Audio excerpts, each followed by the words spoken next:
Fidel Castro dan Revolusi Kuba. Fidel Alejandro Castro Ruz, tahun 1926 sampai tahun 2016 adalah seorang pemimpin revolusioner, yang memegang kekuasaan di Kuba selama hampir 5 dekade. Castro sebagai salah satu tokoh paling berpengaruh dalam sejarah Amerika Latin. Castro memimpin transformasi Kuba menjadi negara komunis, dan mengukuhkan hubungannya dengan Uni Soviet, selama Perang Dingin, yang berdampak luas pada geopolitik internasional. Fidel Castro lahir pada tanggal 13 Agustus tahun 1926 di Biro, Kuba, dari keluarga petani kaya. Ayahnya, Angel Castro, adalah imigran Spanyol yang sukses dalam bisnis gula. Castro mengenyam pendidikan di beberapa sekolah bergengsi di Kuba, dan kemudian melanjutkan pendidikan hukum di Universitas Havana, di mana ia mulai terlibat dalam politik radikal dan gerakan anti-imperialis. Pendidikan hukumnya memengaruhi pendekatannya terhadap aktivisme, di mana ia kerap menggunakannya sebagai strategi untuk mendukung cita-citanya. Revolusi Kuba dan kejatuhan Batista.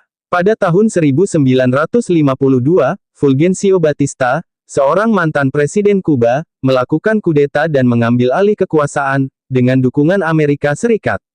Kejadian ini memicu amarah Fidel Castro, yang saat itu sudah aktif dalam politik, karena ia melihat rezim Batista sebagai pemerintahan diktator, yang korup dan menindas rakyat Kuba.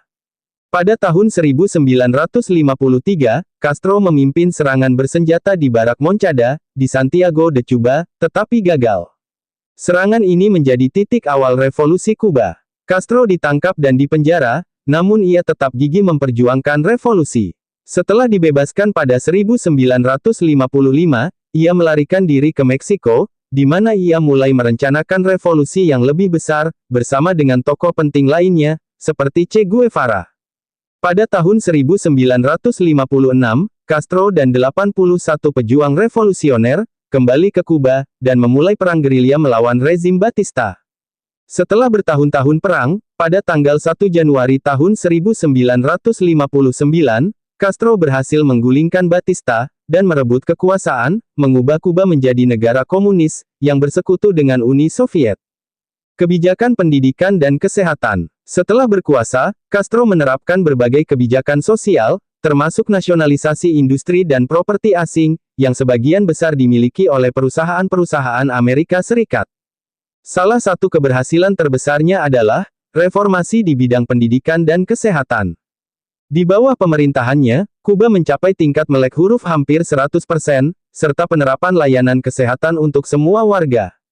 Reformasi sosial ini menjadi model bagi negara-negara lain di dunia ketiga, meskipun kritik terhadap metode otoriter pemerintahannya tetap ada. Krisis misil Kuba dan Perang Dingin. Salah satu momen paling penting dalam karir Castro, adalah krisis misil Kuba pada tahun 1962. Setelah invasi Amerika gagal, dalam upaya menggulingkan Castro, pada tahun 1961 melalui invasi Teluk Babi, Kuba meminta bantuan militer dari Uni Soviet. Uni Soviet kemudian menempatkan rudal balistik nuklir di Kuba, yang memicu ketegangan dengan Amerika Serikat, dan hampir menyebabkan perang nuklir. Krisis ini akhirnya mereda setelah negosiasi intens, antara Amerika Serikat dan Uni Soviet, tetapi hal itu memperkuat posisi Kuba sebagai negara kunci dalam Perang Dingin. Era pasca Perang Dingin. Setelah runtuhnya Uni Soviet pada awal 1990-an, Kuba menghadapi krisis ekonomi yang parah, karena kehilangan dukungan finansial dari sekutu utamanya. Namun, Castro mampu mempertahankan kontrol politik, meskipun terjadi kelaparan, dan kesulitan ekonomi yang meluas. Dia memimpin Kuba dengan tangan besi, menekan oposisi politik dan kebebasan pers.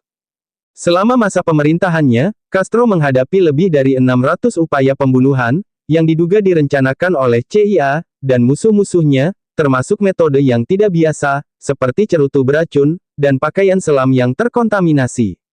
Akhir masa pemerintahan. Pada tahun 2006, Castro menyerahkan kekuasaan sementara, kepada adiknya, Raul Castro, karena masalah kesehatan. Pada tahun 2008, ia secara resmi mengundurkan diri dari jabatannya sebagai presiden, menandai akhir dari era Fidel Castro sebagai pemimpin Kuba. Bagi banyak orang, Castro adalah simbol perlawanan terhadap imperialisme dan pembela keadilan sosial, tetapi bagi yang lain, dia dianggap sebagai diktator, yang menekan kebebasan politik, dan menyebabkan penderitaan ekonomi bagi rakyatnya. Fidel Castro meninggal pada tanggal 25 November tahun 2016 pada usia 90 tahun. Pemakamannya dihadiri oleh sejumlah pemimpin dunia, tetapi juga diiringi dengan perasaan campur aduk dari komunitas internasional, terutama di antara para pengungsi Kuba di Miami, yang merayakan kepergiannya.